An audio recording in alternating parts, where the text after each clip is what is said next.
இப்போ வந்து நம்ம ஒரு வெள்ளரிக்காய் அறுவடை பண்ணுவோம் வாங்க. இந்த வெயிலுக்கு இந்த மாதிரி தான் நம்மளுக்கு கிரினி பழம், வெள்ளரிக்காய் இந்த மாதிரிலாம் கிடைக்குது. இது மேலே மஞ்சள் கலரில் இருக்குது பார்த்தீங்களா? இது லைட்டாக பழுத்து முத்தியே போயிடுச்சுன்னு அர்த்தம்.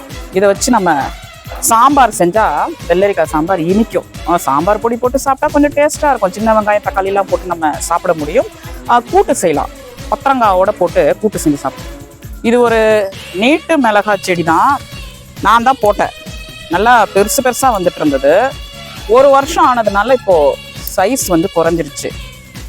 இது வந்து ஒரு தேங்காய் சட்னி செய்யலாம், ஏதாவது ஒரு குழம்புல போடலாம் அந்த மாதிரி. இந்த புதினா பக்கத்துலேயே இந்த கருவேப்பிலையும் வச்சுப்போம். கீழே போயிட்டு இந்த கருவேப்பிலையெல்லாம் கழுவ தேவையில்லைங்க. ஏன்னா இங்கே ஒரு 5 நிமிஷம் 10 நிமிஷம் மழை பெய்யுது. பேஞ்சிட்டு என்ன ஆகுது, உடனே நின்று போயிடுது. இந்த 5 நிமிஷம் 10 நிமிஷம் மழை பெஞ்சிட்டு உடனே நிற்கிறதுனால ஒரே சூடு.